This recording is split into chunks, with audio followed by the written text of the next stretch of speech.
What's up? This is Brandon London, and you're listening to the Big Blue UK and Ireland podcast. You hear that? The Big Blue UK and Ireland podcast. Let's go, Giants.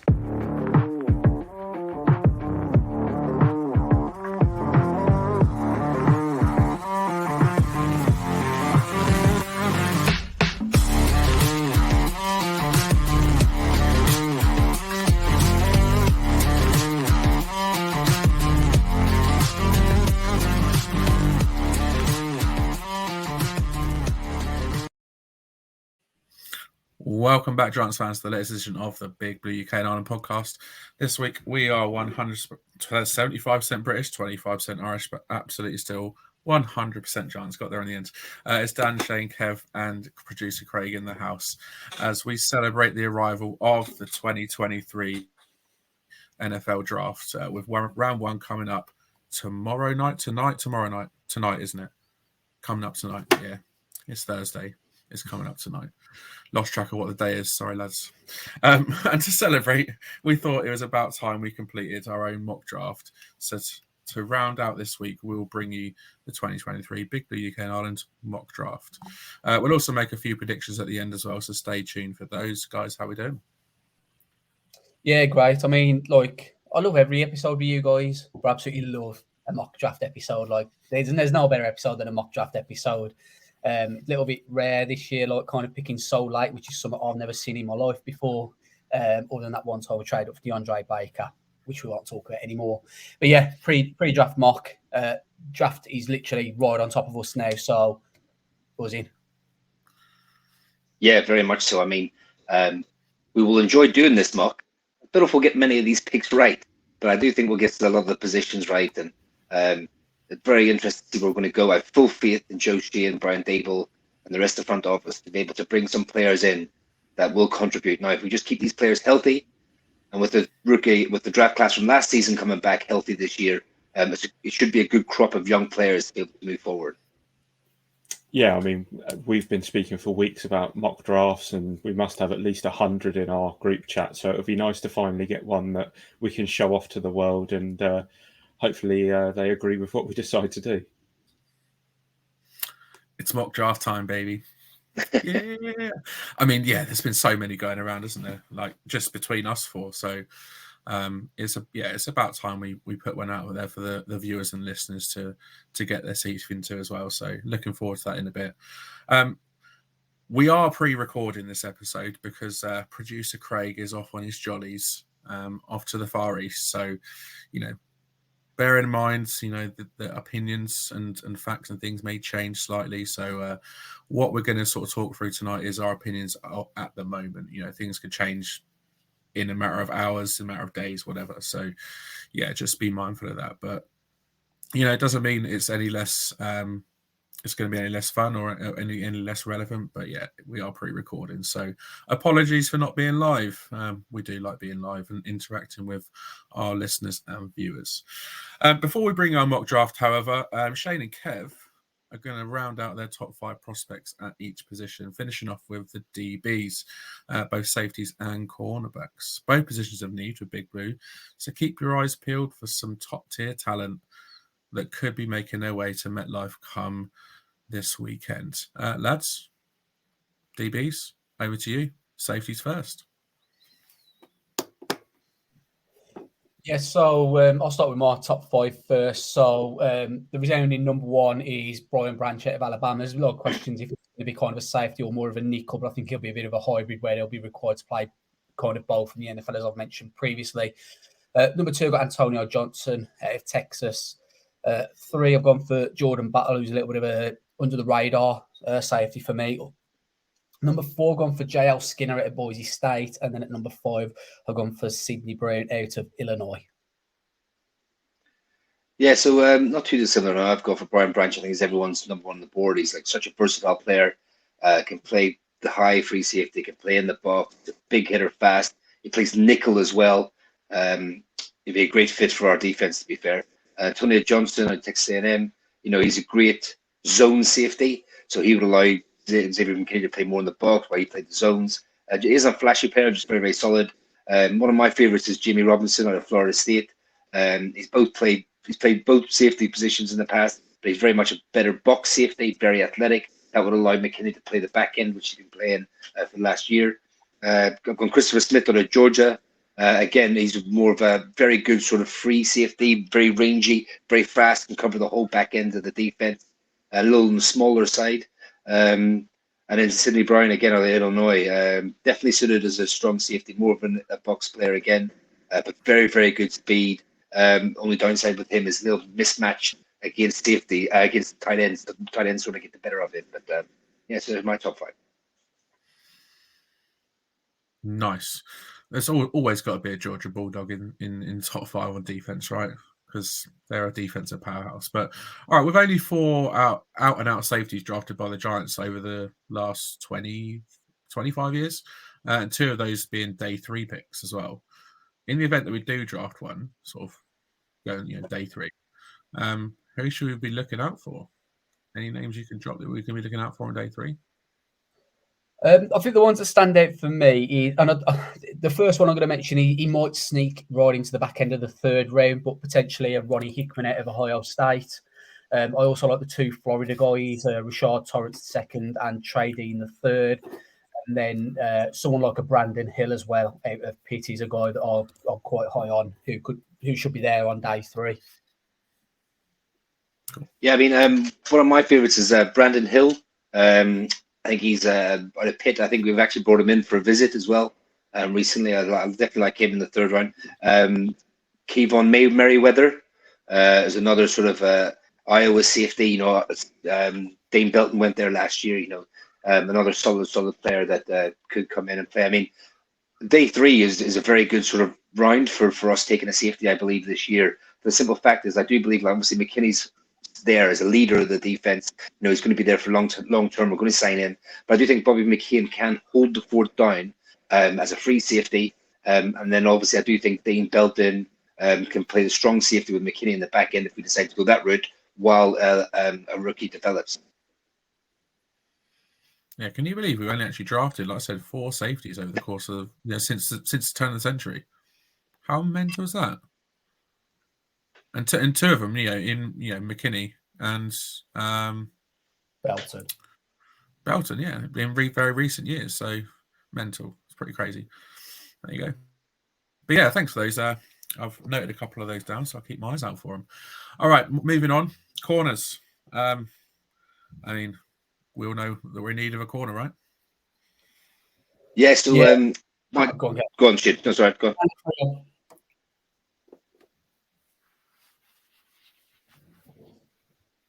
Right, so Kev's top 5 quarterbacks. I think I've gone with most people's consensus top cornerback in Christian Gonzalez. I think he's the best all-round cornerback in this draft. Maybe better in coverage and playing a little bit off, so he might not fit Wink's scheme 100%. But as an all-round player, I think he's the best player in this draft, at cornerback. David Witherspoon out of Illinois. I think he's very physical, press man corner. I think of him as Wink's wet dream. He's the type of player that he, just Wink would absolutely love to get in this draft. Number 3, I've gone for Joey Porter Jr. out of Penn State. He's a big, tall press man cornerback again, who's also very, very good against the run. Again, Wink would love to have a player like that in the defense. I've gone for Cam Smith out of South Carolina. A very good coverage linebacker. He's very good ball skills. If he's not intercepting the ball, he's getting pass breakup. And a bit of a sleeper. He was a bit of a sleeper, but he's rising up everyone's board now. Is Deontay Banks out of Maryland. Again, just one of those, 6 foot, nearly 200-pound press man corner, gets in your face, very aggressive, and I can see him fitting our scheme as well. Yeah, I've got very similar to Kev. However, I've gone for Devon Witherspoon. Illinois is my number 1 guy. I think Christian Gonzalez is probably going to be the best day 1 starter, but I just prefer Witherspoon's ceiling over Gonzalez. Probably the only knock on him is he's not quite that 6 foot that you'd want to be. He's not small by any means at 5'11.5". Well, not small to me anyway. But I think he's probably if he was sort of about that 6'1", 6'2", like the other guy is, I think he probably would be in contention for the consensus CB1. Number 2, I've gone for Joey Porter Jr. of We Are Penn State. He's just someone who I think would be an absolute great fit for Wink's system and what Wink likes to do. 3, Christian Gonzalez. 4, I've gone for Deontay Banks. And then 5, recently snuck in for me, is Emmanuel Forbes. Spot the difference between my top 5. Emmanuel Forbes weighs in very, very light at 166. I think if he was in that 190 range, 185, 190, he would probably be, probably for me, he'd be in the top 3. He'd probably, I don't know if he'd replace, but he'd be right up there. So the biggest knock on Emmanuel Forbes is his weight. But, I think he could probably add a few pounds on during the pre-season. And I just think he'd be a great fit. And for me, I think Joey Porter Jr., Deontay Banks and Emmanuel Forbes, any of them 3 would be great fits for what Wink wants to do. I mean, Wink's wet dream. I love that. I love that. Wink's wet dream. And was I like Deontay Forbes, that last one, yeah? I think my left leg weighs the same amount as he does. But we've also seen Joe Shields not averse to taking cornerbacks from the lighter side, like as he showed with Cordell Flood last season.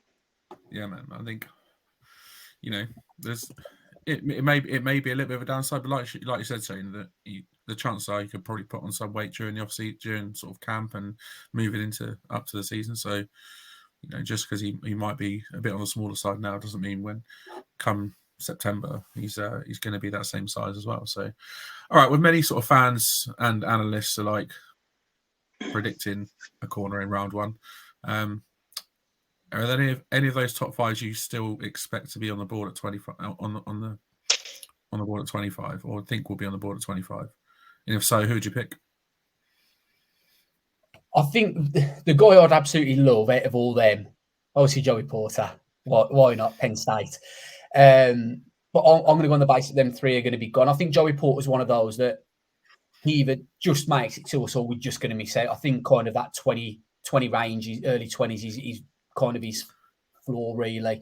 So then I'm kind of on the field, I'm on the board. The Deontay Banks, again, I think he could be someone who might go just before us to someone like Minnesota or maybe even Jacksonville. I don't know what their DB cornerback needs are like. Emmanuel Forbes should 100% be there. Now, the knock on that is, like I say, it's going to be the weight that's going to knock it. I mean, I've just had a look. Cordell Flott was 175 pounds, so he's 10 pounds heavier than Forbes. So, it remains to be seen how much of a knock that is going to be on him. But kind of Banks and Forbes are the 2 I'd up out of my top 5. Yeah, definitely, I agree with that. I mean, Forbes for me, I think would be more of a second-day pick for me. I think it's just a little bit too late at the moment. Although I do believe that he could come in and be cornerback 2 now and develop, put a bit of weight on and be a cornerback 1 eventually down the road. But I'd be looking at, not praying that like a Porter snuck all the way back to us. I mean, it's a no-brainer pick. And Deontay Banks, I think he's the darling's favorite. This mock draft for the Giants when everyone goes cornerback for them. He seems to be the one that everyone seems to be picking. Yeah, I've seen him in countless mock drafts going to the Giants at 25. So it wouldn't surprise me. Really wouldn't surprise me. Cool. Cheers. That sort of rounds out the your top 5s for the draft prospects at each positions. Let us know who's your favourites. Who makes the cut in your top 5? Who doesn't make the cut in your top 5s? Get in touch. Let us know in all of the usual ways. Now, with all the draft prospects finalised, it's only one time. It's mock draft time, right? Yeah, mock draft time. So yeah, we're going to do our one and only mock draft of the year.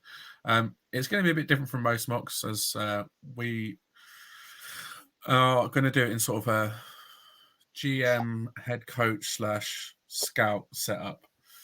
So we're going to sort of take on separate roles each. So producer Craig's going to be our head coach. Thanks, coach. I'm going to be the GM and have the overall say because I'm the boss. Host of the most. Absolutely. And Shane's going to be our defensive scout, and Kev on the offensive side as well. The way this is working, we're going to use the PFF mock draft simulator as we feel it is most realistic in terms of players going before and sort of where they're being picked throughout the draft. Shane and Kev will then look at the board and decide who they're going to make their pictures for. And then myself and Craig will choose the player. Just as a note, there will be no trades in this scenario. So, lads, you ready? Okay. Big Blue UK and Ireland. We're on the clock. Let's go. Round one.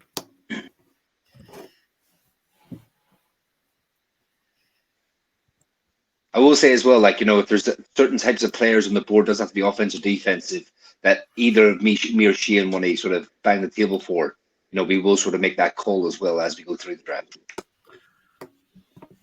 Right, so here we go. Oh, your boy JPJ went at 22, Shane. Yeah, exactly like I said. I think he will. I think that early 20s is his floor, essentially. Cool. Great. Sorry, man. That's all right. Any positions you want me to narrow down so you can have a look first, boys? Because we are open as a bird here. I'm going to say, let's see, what wide receivers do we have? Right, so wide receivers, Josh Downs is top, Nathaniel Dell, Michael Wilson, Rashee Rice, and Jalen Hyatt. So all the big ones have disappeared. Shane, cornerback, I'm going to guess. Yeah, but I'm going to be greedy. Can I have two positions? Go on. Oh. Cornerback and edge. You greedy man. I'm just curious what edge players might have felt. Nice. So Will McDonald, Emmanuel Forbes. I'm going to start butchering names now, aren't I? Felix. And a DK Uzoma. That'll do. Felix, yeah. Love it. Felix. He's like a cat. The Ojulari brother. And Cam Smith. Cool. So I'm going to make a case for his fifth on my big board of the cornerback position, Emmanuel Forbes. He's a ball hawk, knows how to find the ball. The ball doesn't find him, he goes and gets that ball. He's got ridiculous stats in regards of interceptions in college. I think he set an NCAA record either this past year or the year before. Yes, he's undersized, but I think get him into training camp, we can probably add about 10 pounds on his size. He ran a 4.35, adding a little bit of weight, so he's still going to be running in the 4.4s quite comfortably. And we need that CB to adore his contract's up next year. Robinson coming back from an injury. Flott, he's kind of undersized as well, coming into his second year, but we don't know if he's going to be more suited for a nickel, so we can get rid of big play Darnay. So Emmanuel Forbes is my I'm banging the table for Emmanuel Forbes. Fantastic. Can I see the big board, please? Of course you may. Right, so and scroll down, please. See, the one that jumps out at me there is a player like Brian Brissy, actually, the defensive line. Now, I won't make a pitch for him just yet, but with Big Cat contract being in the last year of his contract, he would absolutely be a ready-made replacement for him. I have him second on my interior defensive lineman. Then Brian Branch is looking at me here as well, who I think is one of the better players in the draft. Again, he's got slot versatility, free safety versatility, strong safety versatility. Just scroll down a little bit again, sorry, because look at the wide receivers. The only one that jumps out at me is Hyatt out of Tennessee, who's definitely an over-the-top receiver who can stretch the field.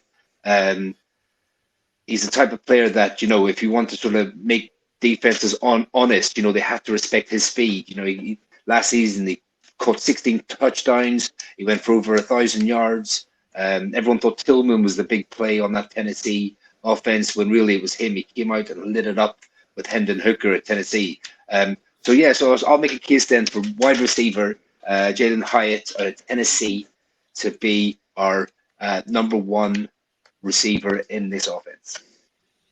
Can't even find him, so I'm going to have to narrow it down. So, you've got Jalen Hyatt, and Shane, you went for Forbes, didn't you? Yeah. What do you think, Coach? I'm more inclined to go for Hyatt, over Forbes, and the only thing that worries me about Forbes is the weight. Whereas Hyatt, we've seen tape. We spoke about him in length a few weeks ago, maybe even a month, just over a month ago, when we were talking about wide receivers, and he, for some reason, he's not ranked very high on the PFF scale here, but I think they've done him a bit dirty there after hearing both Kev and Shane's opinions on him. So my call would be Hyatt out of the two. But as GM, you have the final say. Yeah, I will say, Dan, you can just ignore us. You can just draft like, I don't know, Jack Campbell if you think even if you think Cam Smith is a better cornerback and you want to go cornerback route, you can do like. Oh, I know. Go back to the big. I mean, it's too early for center, I'm guessing. As a consensus coach and GM, are you saying center is a bit too rich here?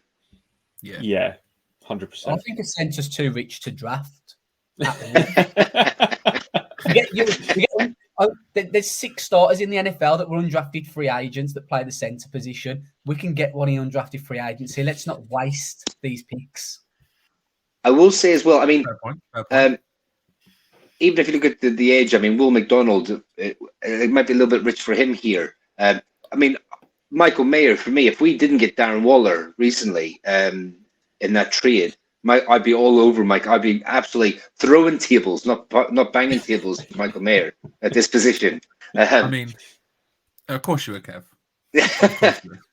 But to be honest, this is actually not a nightmare scenario, but this isn't a great scenario that it's fallen to us, to be honest, in this situation. But that's good because obviously it shows that this might be a trade out position for us. Someone might want to come up and get a Dalton Kincaid or get a Michael Mayer or get a Brian Brzee. Let's have a look at what offers are on the table. I was just going to say the 3 teams that would be willing to trade, the highest would be the Titans at 41, and I think that's too much of a drop anyway. I think I'd want to come back in at the beginning of the second round. Yeah, exactly. So between in the sort of the next 10 picks. Ideally, you'd want from the Texans down to the Panthers there, wouldn't you? Really, to come in. It's still not draft as well. This could actually play out on draft night for the Giants. Like this is an 100% situation that Joe Shane could find himself in. Also, can you scroll the picks down a little bit, please? Look who's gone just before us: Cansey, Addison, Porter Jr., Zay Flyers, Deontay Banks. Do you know what I mean? These are all players that definitely would be in high consideration picks for us at 25. Witherspoon went as high as 5 to the Seahawks. Interesting. Mr. GM, it is down to you. It is. I think the only thing that concerns me about Forbes, like you said, is his size. Would he be able to put on enough weight over the course of the next few months to,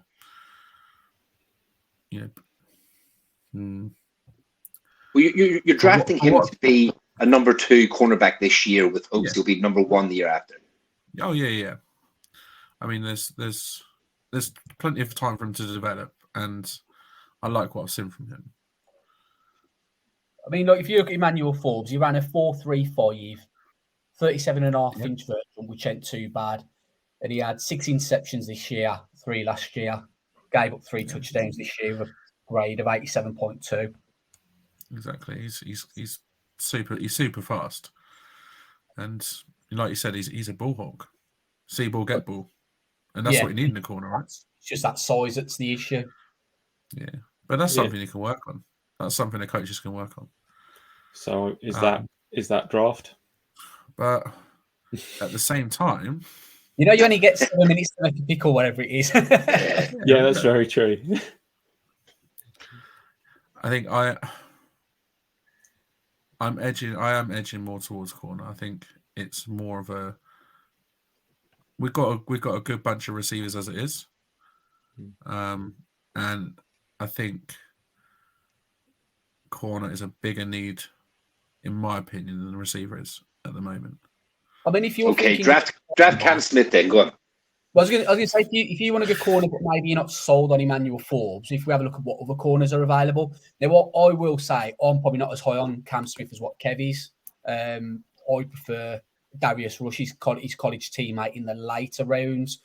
Has Ringo been taken? I was going to say, Ringo's the only other one who I'd go Ringo over Forbes. Okay. Yeah, see, I'd go Forbes over Ringo, but there wasn't much in it. Like literally, Keely Ringo was my CB5 until very recently when I started to gamble on him. Is picking Ringo at 25 a bit of a reach? No, I don't think so. He's 6'2". He's 205 pounds. He's lightning fast, like proper lightning fast.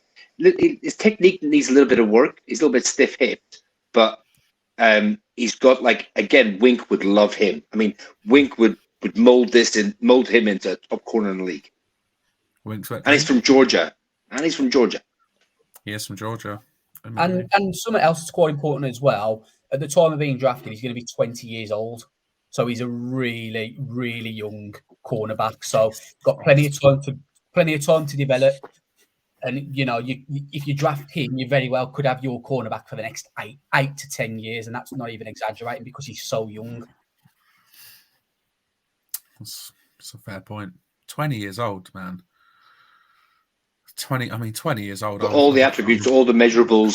I mean, if we don't re-sign Adoree Jackson, a year in Wynn's system, he will be a number one cornerback here. Coach, what do you think? Talk to me. I think Ringo's a good shout. I like. I don't know why. Obviously, when we're looking at that second stat there, that's average draft position across hundreds upon thousands of mock drafts that have probably been done on PFF, and the rank it's irrelevant, isn't it? So yeah, I go. Yeah, I'm quite happy to go Ringo. Okay. Pull the trigger. Let's do it. Let's do it. Keely Ringo. Georgia Bulldog. You can't go wrong with a Bulldog. And let's face it, it could be any worse than the last Georgia cornerback we took. Precisely. Don't. We're not talking about that. Who was that again? Yeah, exactly. Right. So what wide receivers do we have now in the second round since we've gone cornerback in the first? So now we have Nathaniel Dell, Michael Wilson, Rashee Rice, A.T. Perry, Cedric Tillman, who I've heard good things about. Is it Booty? And please tell me it is Booty. Booty, yeah. Keyshawn Booty. Keyshawn Booty, Marvin Mims. Yes. Right, so out of these players that's available, I am going to bang the table for Marvin Mims. I think he is just one of the best all-rounded wide receivers, and I actually think he's a wide receiver 1, not a wide receiver 2 or 3. I think he's a wide receiver 1. I think he's 6 foot 180, so he's not the heaviest. He's shifty as good with the ball in the air, good at tracking the ball in the air, good with the ball in his hands. I don't know why he's being overlooked so much. I think it's a steal at this point of the draft. I mean, he fits the mold of wide receiver that the Giants have been looking at and bringing in for visits and stuff like that. And I just think, you could do so much with him. Cool. Shane?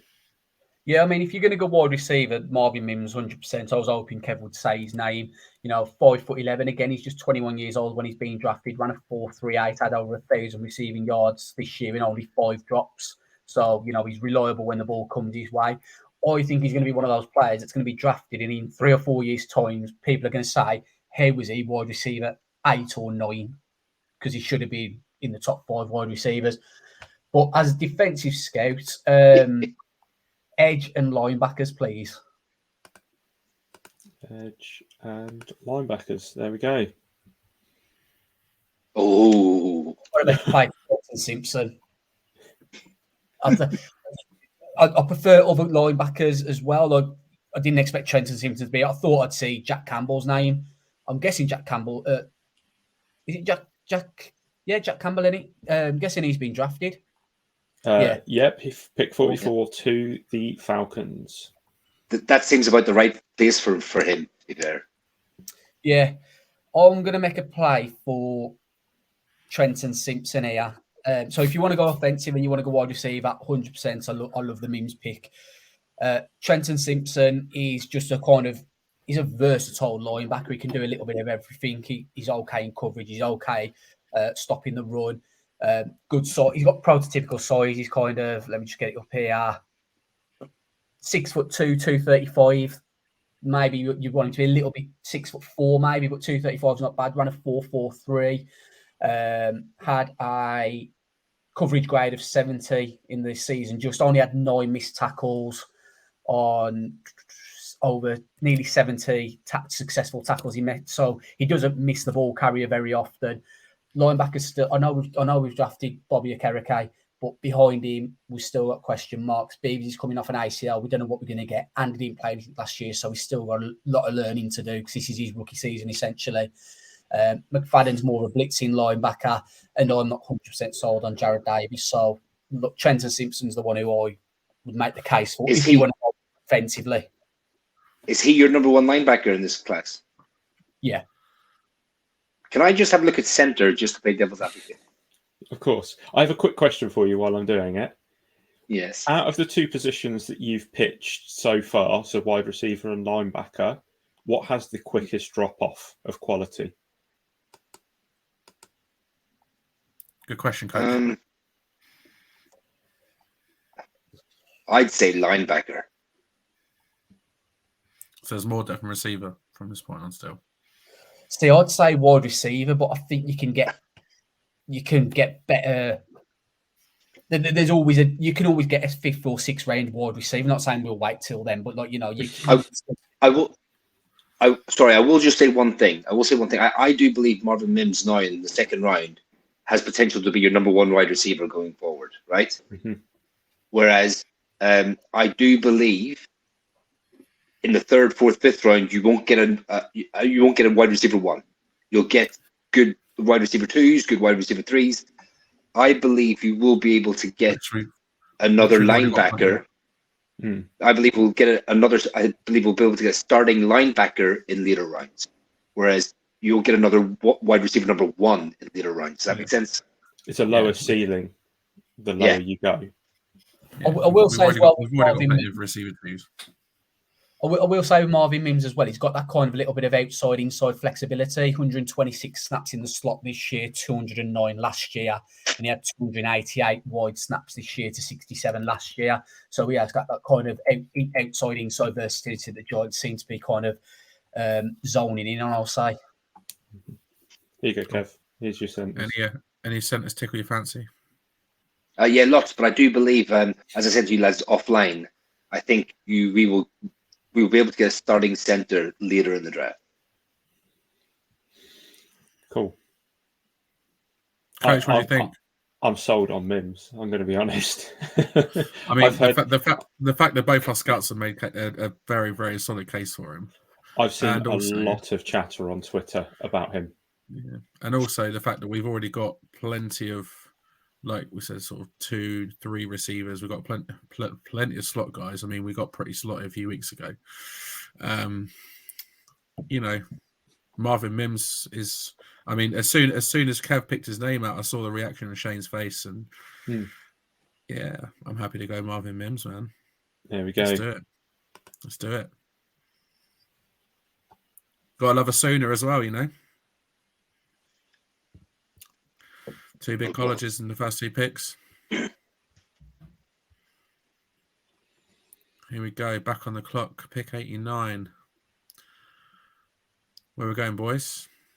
Kev, I'll let you. Right. So now I know you don't draft for need as best player available, but now I would say I would actually say, can we look at linebacker now? Cool. But I also think edge is a possibility as well as interior defensive line. And again, I'd like to look at the centers just to see how we're getting on with them.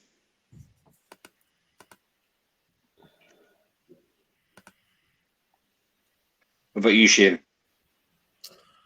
Just the D line in general, both edge and kind of the interior of the D line.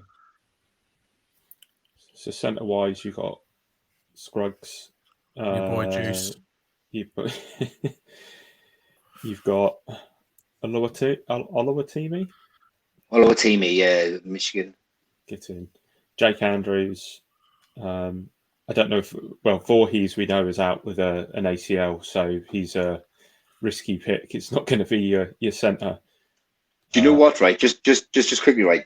Voorhees, if he's there in the 4th, right, that would nearly be a draft and stash for Glowinski the year after.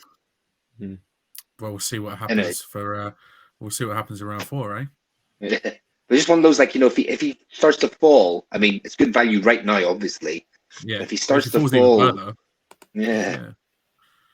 And there's your interior and edge there, Shane. Let's carry on scrolling down a little bit.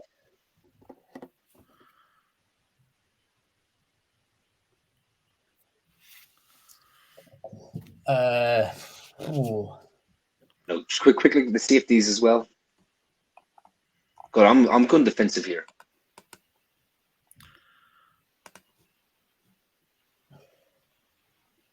Oh, see that Jamie Robinson sitting there, lovely, isn't he? Look, looking pretty. FSU He is, isn't he? colours. I'll just duck down so you can see the hat in the background there. yeah. we're jamming. I just want to look at one position that I think might be getting overlooked a little bit. And I see quarterback. No, I'm only joking. No. Running back. Yeah, running back. I was going to say, can I see what running backs are available? Ooh.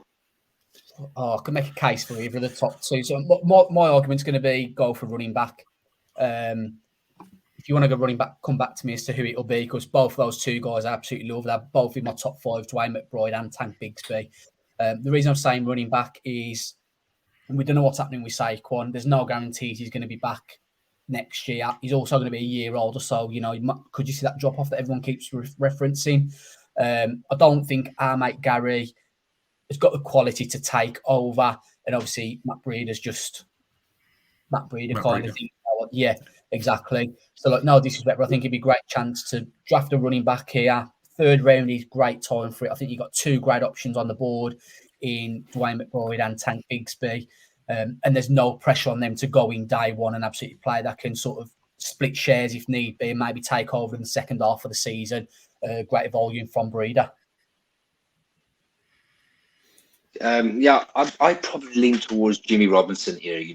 I think he's 3rd on my safety list, and I think he's plug and play. I think he would come in and start straight away next to McKinney, and like you lose Julian Love, and arguably you get a better player here coming in now in Jimmy Robinson. We've got our cornerback covered. We've got our wide receiver covered now. This would be another starting caliber player on the defense. Nice. So this is where it gets difficult for me.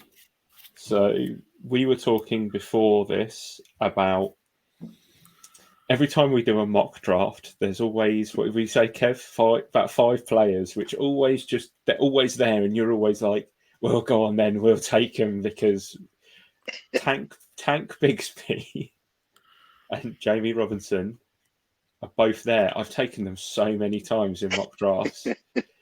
But Shane, who did you go for? Bigsby or? They're both in my top 5. Just having a look now. I've got Dwayne McBride's my RB4, Tank Bigsby's my RB5. So if you're looking at going that kind of way, Tank Bigsby's probably not been used as much. Dwayne McBride, 204 attempts last year, 233 this year. So there's plenty of, he's been running to the ground a little bit. This year, Tank Bigsby 224 carries last year, but only 178 this year. So he was under that 200. However, Dwayne McBride has a higher missed tackles forced rate and has more yards after contact. So he's not the sort of running back that's going to sort of get tackled and go down at the first little bit of contact. He keeps his legs moving to get through. So he's kind of the opposite of what we've got in Barkley, really, in my opinion. I'm going to do that Dable thing to Shane, to Dan, where I'm going to go, I really like both. It's your decision. But my Homer hat has got Robinson on it. I will just say one thing. Go for it. Running back, I believe you're able to get serviceable role-playing running backs in the later rounds to go with Saquon Barkley and maybe eventually take over. But by picking Jimmy Robinson now, you are picking a starter for this year to help this team this year. Kev, just do my legs, man. Jeez.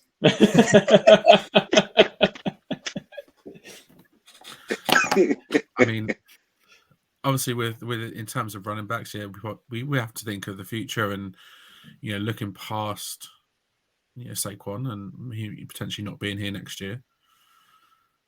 But there's always next year's draft for that. We need to improve the team this year. In picking up one of those backs, yes, it's going to improve the team. Don't get me wrong, but there's going to be unless Barkley moves on between now and the beginning of the season, there's going to be limited opportunities for them to get on the field. They're going to be fighting with Matt Breida. So, for me, safety to pick. Craig, you're going to be happy because it's your boy Jimmy. Let's do it. Okay. Sorry, Shane. Don't talk to me. And these are the type of things people will be having in the war rooms. Do you know what I mean? They'll be going back and forward on who to pick. Like, I mean, they are gone. But I think in the first three picks there, the fact that we've got three starting caliber players, not bad so far. Right? Can I please see the offensive centers, please?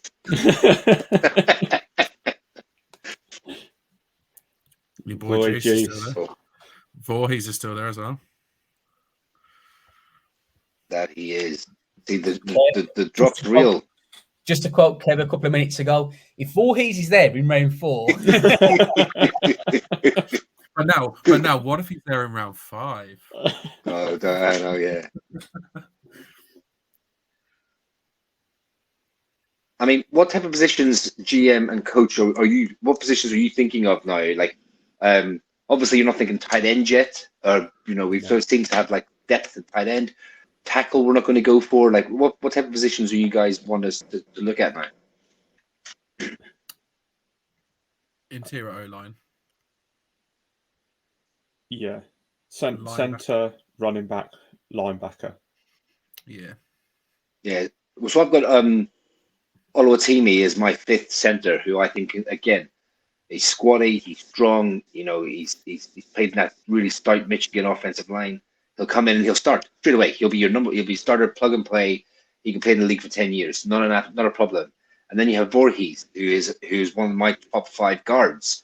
Like I said, there's a chance he'll miss this whole season coming forward. But when healthy, he's one of the best offensive linemen in the draft. So do you take the pick here knowing that, Glowinski's got another 2 years left, but he is 31. And you can get out of his contract after this year. Do you bring him in with the thoughts of grooming him to be the natural successor, to get stronger, younger, better at that position in a year's time? Shane, do you have any thoughts on any other positions at this point? Like, do we look at linebacker here? Yeah, just like linebackers are what I'm thinking at the minute.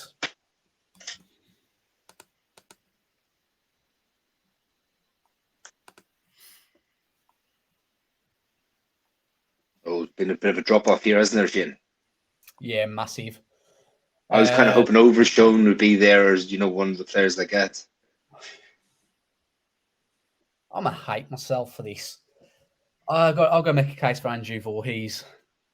I think. Shame. Yeah, I know. I'm joking. It's like the disgusting my face and my voice and everything. I just think the value's too good to pass up here. Yeah, you're probably not going to have him for his rookie season, but you've got Glowinski who you're paying, so you may as well play him. I think you've drafted Azudu last year in the 3rd round, so he's going to play somewhere left guard. So then where's your left guard from last year going to play? Bredesen, more than likely centre. So I think with Voorhees, whilst you're not going to get him this year, I think, a couple of years ago, I banged the table like mad for Trey Smith, who supposedly had an injury, and he dropped down into the 5th round, and he's been an absolute steal for Kansas City. I don't want to see that happen again now. I don't want to see Voorhees drop more, go to another team, and in 12, 18 months' time, he's saying we missed out on that opportunity. So I think for me, Voorhees, he's not going to be playing this year, but this is a guy who put up. Let me just double check it. Is it 35, 38 on the bench with an ACL injury? Not easy to do with an ACL injury. You still got to plant your foot whilst you're doing that. So, you want to talk about smart, tough, dependable. But he's definitely tough because he's shown that he's 100% dependable, and everything I've seen on tape shows that he's smart.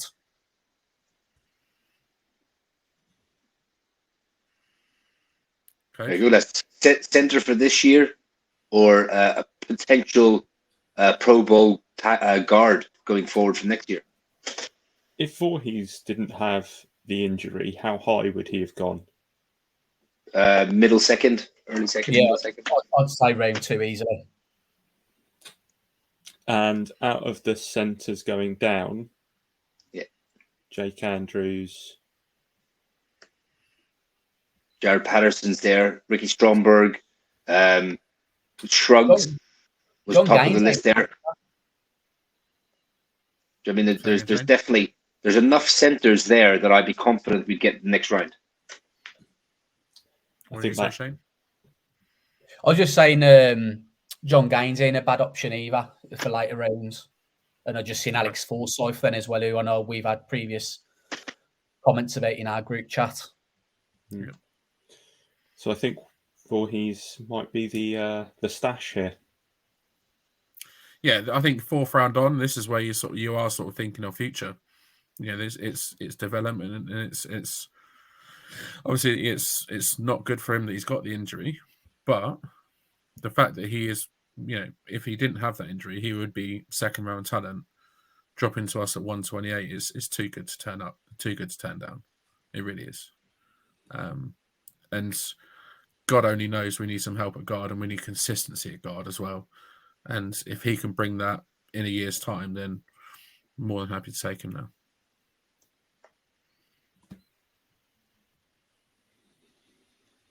Here we go. Done. Round 5. This is where you escape to earn their money. Two picks. Was it 2 picks coming up? 2 Quite picks close round together. 5. Yeah. I'm going straight to that centre, please. Juice is there still. Your boy Juice. Love that name. Juice Scruggs. Fucking hell. So Kev, the team's met with him as well. Yeah. So Kev, you're going for Juice, are you? No, I want to have a look at the interior. Sorry, man. So interior, Juice, Kirkland, Andrews, Maffey. Pretty much everything that we saw before. Yeah, is Patterson there? Apart from the Michigan guy. Yeah. No, he's gone. No, so the next I've got is Juice or Stromberg. Either of these I'd be happy with. I mean, I think Juice is just one of those, like I said, plug and play centers. It comes out of Penn State. You'd know more about him than me, Shane. But I think like teams met with him, the team likes him. I think getting him here in the 5th round, a starting center, it's just really good value in my opinion. Yeah, I'm not taking another O line. I've done that. I'll get to hell for picking back-to-back O line. Can you show me linebackers, and we'll have a edge as well. Linebacker. Have a look. So linebacker and edge. That's your start. Bit further down. Yeah, if you wouldn't mind, please.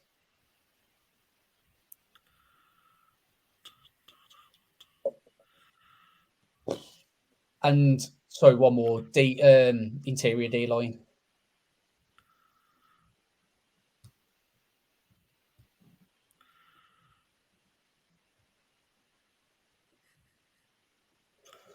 Okay, I'll make a case. In fact, sorry, cornerback. Just I'm wondering if there's any slot corners that are there that could maybe take over from It's a Darnay. good shot. It's a good shot. Big play. Big Darnay. I'm going to make a case for a linebacker, not a center. Okie doke. Georgia Knight. I can jump back. I can jump back to the linebackers in a sec. Yeah, no. Shane, any? I'm just making a couple of notes of a couple of players.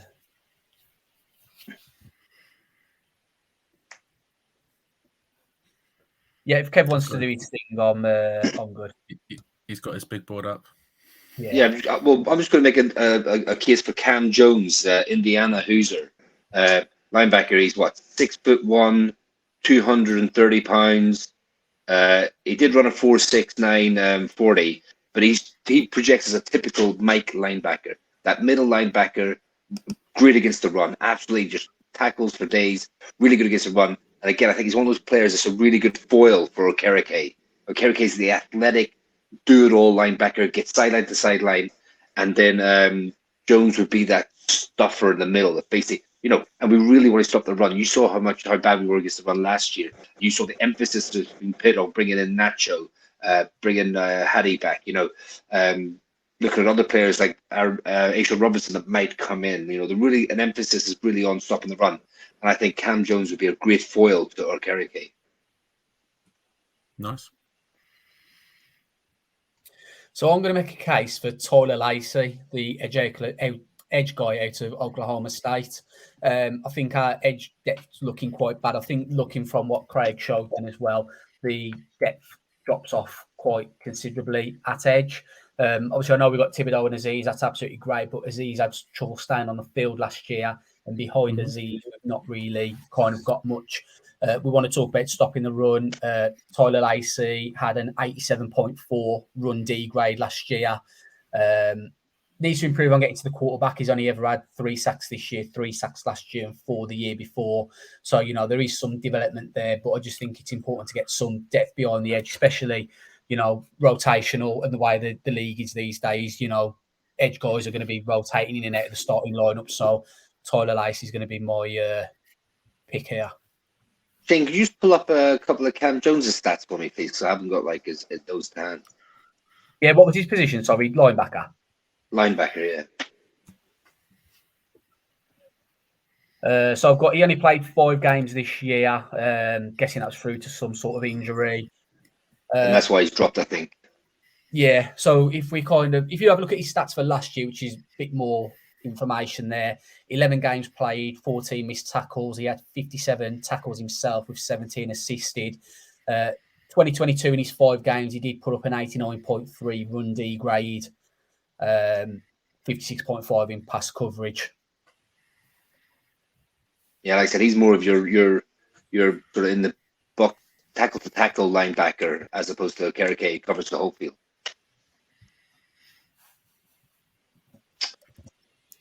Any other Go, positions boys. you want to look at, Coach? No. I can't think between the two of them. I cannot pick. The edge need is kind of jumping just because we've got Thibodeau, and obviously Aziz was healthy the year before but wasn't healthy last year, and the drop off in quality is big there. But linebacker outside of the unknown Beavers and Jared Davis, I don't know. It's a tough pick. I think technically we almost win whichever way we go.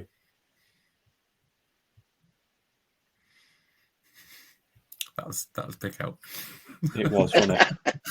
Thanks for your input, Coach. If you put a gun to my head, I'd probably go Lacey. at edge. Okay.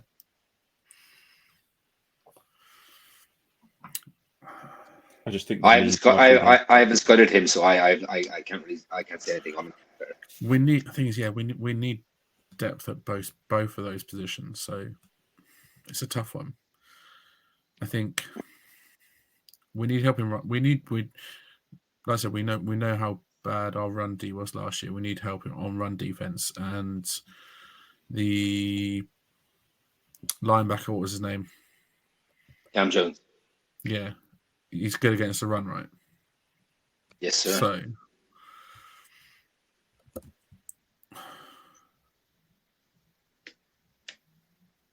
Cam Jones for me. You get final say. Don't get me wrong. I liked the edge pick as well. I do think we need help at edges. That depth at edge, especially with Ojulari's injury. So do we take him now? Yeah, it's still There we 12 go. picks. There we go. I mean, yeah, there you go. Win-win. Easy peasy that one. Easy peasy. That's the easiest pick we've had. No 10 minutes of analysts there. It makes you wonder if I'd have gone Lacey at 160, would he have You been never at know. These are the 170? chances you take. Exactly. So quite good. Craig, Here we go. 209. Dan, 6. can I look at centers, please? How did I know you were going to say that? How did I know? So Alex Forsyth is there. Yeah, he'd be the next on my board of centers that I believe has potential to start this year. But I do believe a year sitting behind someone, he could actually be a starter in the league going forward. I mean, are you still in a position you want to look at, Kev? do you want to just scroll down to see if there's someone sneaking a little bit further down?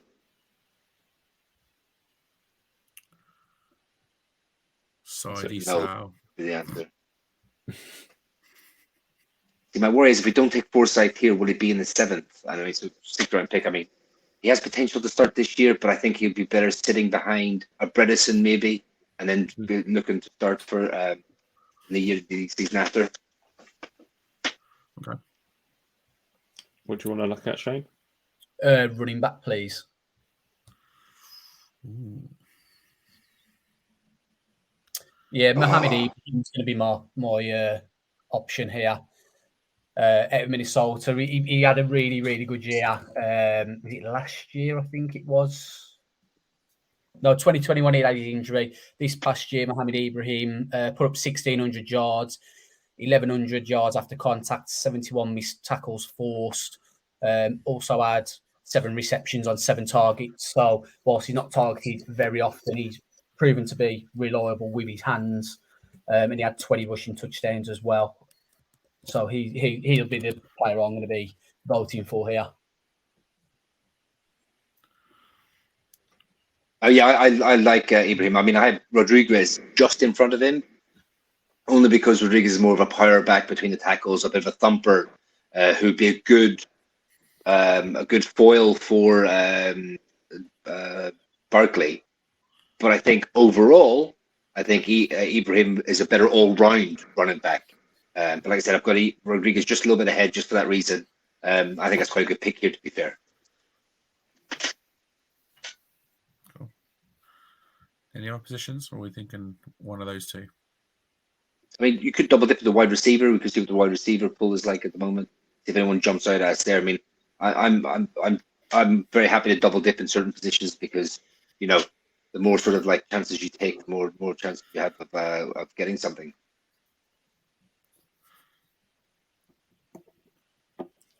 Anybody jumping out? Not really. They're all sort of like similar types of wide receiver, similar value wide receiver. I mean, Probably no be one there there moves the needle. No one's there is better than what we've got. If that makes sense, really. Yeah, we'll probably be there next round, right? Yeah. Yeah, we've got 3 picks in the next round, so we'll take another look at receiver later. Coach? On my little IT team at work, I work with an Alex Forsyth, and it almost feels written in the stars that we're going to end up picking him, because I seem to pick him in my mocks just because I'm like, yeah, that name makes me laugh because I work with him. Admittedly, he looks nothing like him. I've looked at the pictures, we've compared. My knowledge on players down this sort of deep into the draft is not as strong. And hilariously, Shane has gone for the other player that I also seem to just mock draft all the time. I do think centre's a need. I think Forsyth is probably where I would go. So let's have a look at go back onto the running backs, sorry. So scroll down, sort of that. Right. Any of those guys that would be there sort of in the next round, do you think Ibrahim might be maybe there in the next round? Even Rodriguez being there in the next round? Any of those guys there and potentially be there next round that stand out? I mean, Ibrahim. I think you'll find either Ibrahim's there or just gone. Okay. I think you'll either he's either going to fall to your lap or you'll just miss out on him. Okay. What about if you look at the average draft centers? Position? Yeah, if you look at the average draft position for centres, 229, right? I think we pick 240 and 239.6. After that, though, Alan Ali, is that a big drop? No, Alan Ali is so basically the centers on that I've scouted on my board left is Forsyth and Ali. Again, I'd be happy with either of those. I have Forsyth ahead, but if we were to get Ali, and if Forsyth's gone by the next pick, then I would definitely say we'd have to go Ali then if he's still there. Running back and take the risk. I think Ibrahim's more Shane's guy than Forsyth is my guy. Yeah. But like you said, I think centre is more of a need than the running back is. Yes. Also, we're in the 6th round, lads.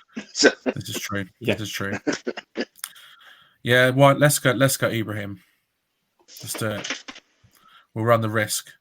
I forgot where I was. I blacked out and almost took Forsyth. I'm sure one of them will be there in the next round. He's gone rogue. Just watching that left-hand side tick through now. Yeah.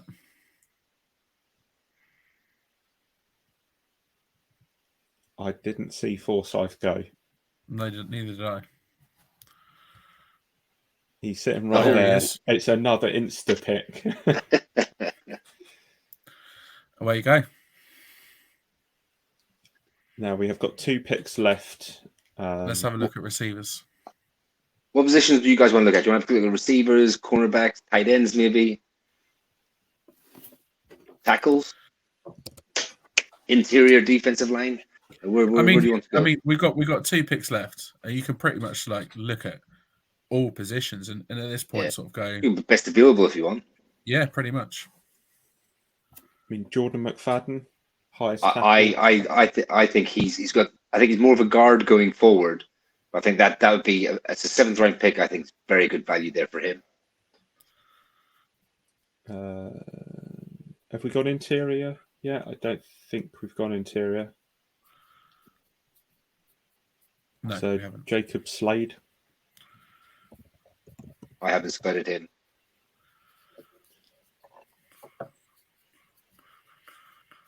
You know, you get into players where, like, I wouldn't have looked at a lot of tape on a lot of these fellas, to be fair.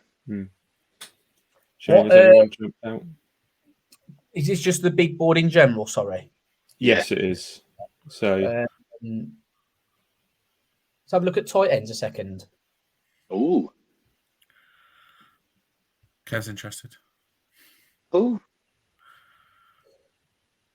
Carry on. there's a couple here. There's a couple of quick I like to look up here. Jahill Billingsley. Remember when he was the next big thing? He's awful. Have you seen him? Yeah, he's horrendous. He was meant to be like pretty decent coming out. Nah, he's absolutely awful, mate. Can you now look? I mean, before when he was I think when he was recruited or something, he was constantly touted as like having a breakout season at Texas, and he's horrendous. Shall Well, he's at Bama for something. Sorry, what was that, Shane? Let's have a look at the big board in general again and just scroll down for a bit. See if there's any names that stand out. Braden Willis, the Oklahoma Sooner tight end, I quite like here. I think it's a great value pick. He's 6'4", 235. There's one name that stands out. I'm just having a look, see if it's the player I'm thinking on. Yeah. Have we got linebacker at all yet? Yeah, we've got linebacker. We've got Cam. Oh yeah, Cam Jones. Yeah, I banged the table for him. Yeah, you did. Well remembered. It's all right. You just come off night shifts. It's fine. Yeah. I'll let you off. So who was your tight end? Did you say, Kev, that you were? Braden Willis, Oklahoma. There he is. So just a nice depth piece.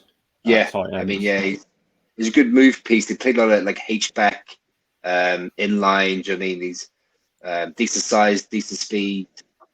Does nothing, nothing. Doesn't excel at anything, but just like a good all-round tight end, and a great chance to be tight end 3. To be fair.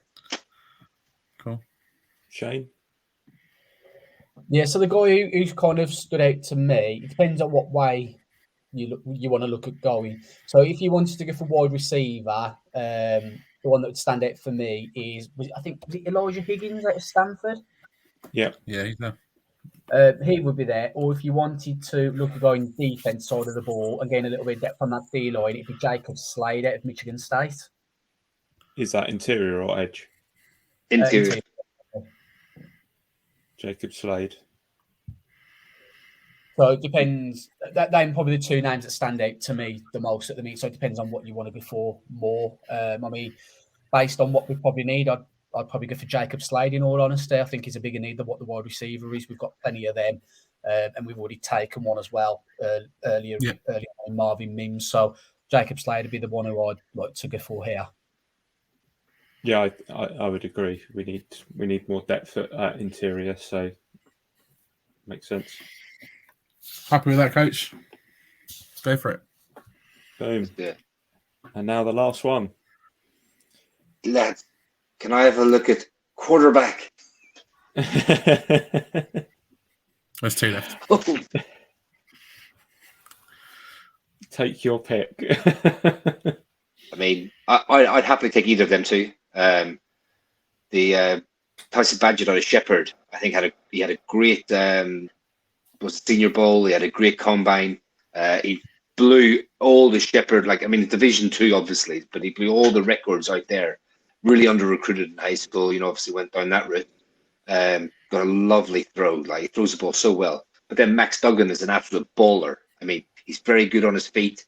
He took TCU to the national championship game this year. So and like I said, he's an okay passer, decent passer. But he's very good at extending plays and getting first down when everything breaks down and getting out of the pocket and stuff like that. He can outrun you as well. So yeah, I mean, I'm happy with either of them, but I'd probably say Max Duggan better here. Can I say the big board in general? You think it's mad? You said obviously TCU get to the national championship game. It's crazy that the quarterback for the runner-up of the national championship game is still there at pick 254. It just goes to show how ridiculous it was that TCU got there in the first place. Anything jumping out?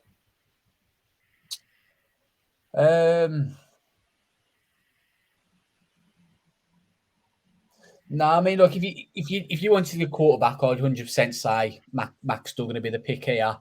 It depends if you guys feel there's a position that you want us to look at taking. Do you go for a player that can maybe add some special teams benefit? Yeah, I I mean, will just say one thing about.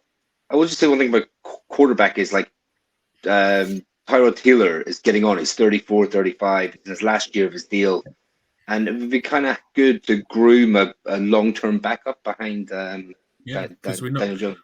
we've not got a QB3 at the moment. And you're going to need one of those for sort of, a practice squad. I mean, I'm quite happy to take Max Duggan off. Why not? If there's any other position anyone wants to look at, or are we happy to go with a quarterback? Round it off with a QB. Let's do it. Let's round up with a QB. Why not? Yeah. There we go, boys. Could we do a San Francisco 49ers and get our QB of the future in round 7? Mate, there we go. Brock Purdy, Mr. Irrelevant. Stranger things have happened. So we have not been graded nicely on our first pick. Grade F. Love it. Our C+ draft. Grade F. Come on, man. Come on. Was it really that bad a pick? Let's face it. Come on. The thing is, but just shows you if it was a different mock draft simulator, they'd have a different key ring might be rated really high for them. Do you know what I mean? Yeah. The thing is, I think PFF do their grades based on their big board or their ADP. It's their big board. It's based on their big board, yeah, I think. So obviously we've seen Keely Ringo. I think was it 69 or 72? 73. Yeah, it's got it on the right there. So obviously we have reached a lot. I mean, it's good to see that we've got a few good grades. We've got some not so good grades. Yeah, I mean, but the grades I will say, are taken there and then, aren't they? 3-4 years down the line, that's when you grade. Yeah. I mean, I don't rate PFF's grades anyway, to be fair. It's PFF, isn't it? I mean, I don't really pay attention to the grade, like you said. It's more the player, and it's more down the line. It's a quick snapshot. I'm happy with that. I think it's a pretty solid list of players there. There you have it. 2023 mock draft in the books. Let us know what you think, listeners and viewers. Do you like the picks? Do you not like the picks? Who would you have chosen instead of? Let us know. Did we reach for anyone? Well, PFF says we did. All I can say is now, before we go, it's prediction time. So we're going to make a couple of quick predictions in regards to the draft starting later on. First up, we're going to predict which position we pick in round 1. We pick 25. I'll go first. I'm going corner. Yep, corner. Yeah, 3 out of 3 for corner. Clean sweep. Wide receiver. Oh, you're going receiver. So it's definitely the whole British and Irish split with that, isn't it? I mean, who knows? Who knows? We'll find out later, won't we? But yeah, I think corner for me. Corner. I'm feeling it. All right, second prediction then. Let's do a bold prediction each. Something that's going to happen over the next few days in the draft. That is unlikely, but why not? A bold prediction. Let's go. Producer Craig, give us yours. One of the big quarterbacks, so one of the big 4, Levis, Stroud, Young, and Richardson, one of them will drop towards our side, and we trade out of the first round and pick up a nice little haul for a drop in QB. You know what? Could see that happening. I like that. Yeah, it's a good prediction. I like it a lot. You like it a lot. Like that. That's a bold prediction, but I can see it happening. All right, Shane, bold prediction. You're not going to like what I'm about to say. Giants pick O-line in round one. Giants do not draft a centre. In the entire draft. Yeah, we nearly didn't.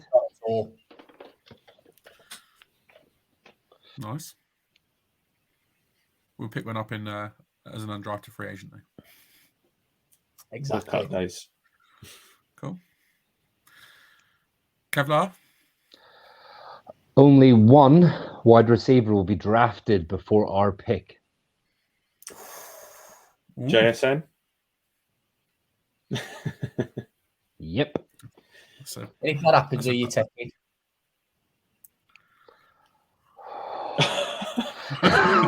Eyes light up. Do you know what? Well, it's between Quentin Johnson and Addison for me. Quentin Johnson. We don't Shane, man. I've told you this. I know. I think like the thing is, he's like the prototypical ex wide receiver, the wide receiver we haven't got, which kind of makes me think we won't go for him because, you know, they're not bothered about having a traditional ex wide receiver. But I just think he brings so much to the table, and it's still raw. And I think there's so much more development from him, and he's been a monster this past season. And apart from, you know, Addison's a little lighter, he's on like 180 or something, you know, around the 6 foot mark. But he's just so good at getting in and out of his breaks, getting open. He's one of the best route runners I've seen. Like so, it'd be between one of them. I mean, but I can see Zay Flowers as well. I mean, talk about run after the catch. He's a better version of that fella that went to the Chiefs. That fella, he who shall not be named. Yeah. Joker. Anyway, isn't that right, Shane? Joker. What a joker. Bold prediction for me.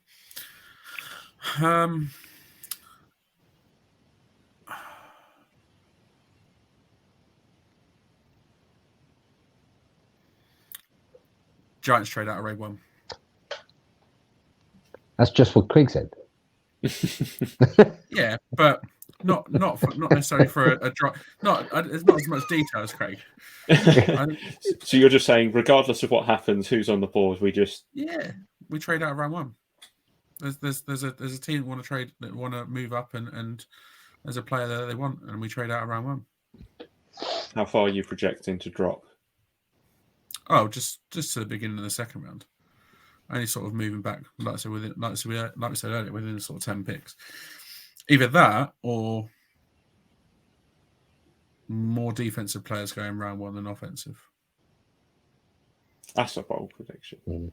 To be honest, I don't want any extra day 3 picks. I think we've got enough picks on day 3. Yeah, we have. Yeah. More day 2, yes, please. Yeah, we don't need day 3 picks this year. No. What we need is potentially a lot of day 2 picks. Yeah, or day 2, or maybe a cheeky little couple of picks next year.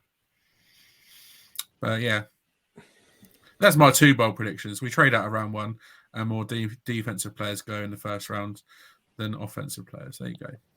Cool. Why have 1 when you can have 2, right? I'm the boss to do what I want. Alrighty, cool. Bold prediction in place.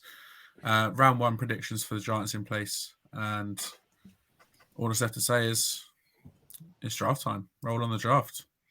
It's coming up. I can't wait for draft night. I really can't. I can't wait for it. It's it's a shame we're not going to be together this year because last year was an absolute stormer of a night. But next year, Craig, don't go on holiday. Yeah, we'll pencil it in for next year. Yeah. Next year, I'll make sure that I'm not away. It's not even penciled in. It's already in the diary. It's already in pen. It's happening. But yeah, I know we've got the NFL schedule to come in the next few weeks, but it's kind of like the last thing now left, isn't it? Like season's done, Super Bowl's done, free agency's done. This is kind of it, like for a few months, really. And then tumbleweed for the next few months. Yeah. Apart from booking our trip to America, you know. As long as the players don't go on any AV trips or anything fireworks related, or on a boat, or Yeah, no boats, Yeah. please. No, Just no guns. yeah, No. please. Smart, God, smart, you're not boring, are you? Jeez. smart and dependable. There's two of those three words: smart and dependable. Shane's just like, this house is a prison. Yeah. Like, yeah, Sneaking I'm out doing what I after want. You know? Hmm. But no, looking forward to draft night. It should be a good one. And we'll be back next week to break it down in what is probably going to be a bumper episode. So make sure you tune in for that one next week. It is going to be on Thursday because producer Craig flies back in on the Wednesday. So it is going to be on Thursday next week, but at the same time, 8:30, same time, same place. So yeah, we will be back next week. Anything else to add before we go, guys? No, just like I says, it's kind of the last big thing now. So enjoy draft, make the most of it. It's always a great weekend.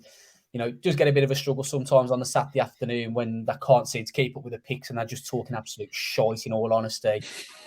There's a lot of players who kind of miss out on their moment of being drafted, but just enjoy it. And whilst it's the end of things to come for the next few months, NFL-wise, it's not the end of things to come for this pod. Yeah, and I will just say as well, again, like I think I said it last year, like don't fall in love with individual players. I mean, you can like certain players. If they pick a player that's further down on your board, or you think is let's wait and see, let things play out. I used to grade them as in like 1, 2, 3, 4, 5. Now I've gone to like round 1, day 2, like round 2, 3, day 4, 5. Do you know what I mean? Like just like don't be too downhearted when they don't take your player. Because I do believe that this front office will get things right and we will have a better team after this. So you're not in love with Michael Mayer? Draft Michael at all costs. There you go. No, I mean, it wouldn't be a bad pick, lads, would it? Come on. No. Waller and Mayer. Yeah. Mate, plenty of 2 tight end sets then. Maybe running 4 tight end sets. Yeah, why not? Get Bellinger involved. Yeah, man. No, it's going to be exciting. I won't be able to follow along too well on draft night from Japan, depending on the Wi-Fi situation. But I'll be looking forward to doing a deep dive as soon as I get home that evening and joining you boys the next day. Probably looking rather dishevelled. But, suffering from horrendous jet lag. Yeah, absolutely. But it's draft season. It's worth it. And that could be a bumper episode. Oh, that would be, this is getting close to an hour and a half. I mean, we could go for another half an hour on that draft one quite easily. Potential 2-parter? Potentially. Dun, dun, dun. We'll see. We'll see how it goes. No, can't wait for this weekend. Looking forward to the draft. Looking forward to chatting with you boys about it as well. Getting your thoughts on who we pick. And at the end of the day, in Shane and Dave's we trust, because I trust them to make the right decisions for this team. Whoever they pick, wherever they pick them, I think they're going to make the right decisions. We might not like some of the picks, to start with, but I'm sure eventually they'll come good, or most of them will come good anyway. So, yeah, here we go. Draft time. Let's get it done. Remember to subscribe to the YouTube channel and to hit that bell to get the latest updates and notifications. Follow us on Twitter, on Facebook and Instagram. Just search for Big Blue UK and Ireland. We're all part of the New York Giants Fans UK Facebook page, so give them guys a follow too. And also give the guys at the Full 10 Yards a follow on Twitter as well. Get in touch with us via email if you wish, bigblueukirl@gmail.com. Let us know your thoughts on our mock draft and also your thoughts about Kev and Shane's top 5s as well. My thanks as ever go to Shane, to Kev and to Craig for joining me, and to you, the listeners and viewers, for tuning in. We're signing off till next time.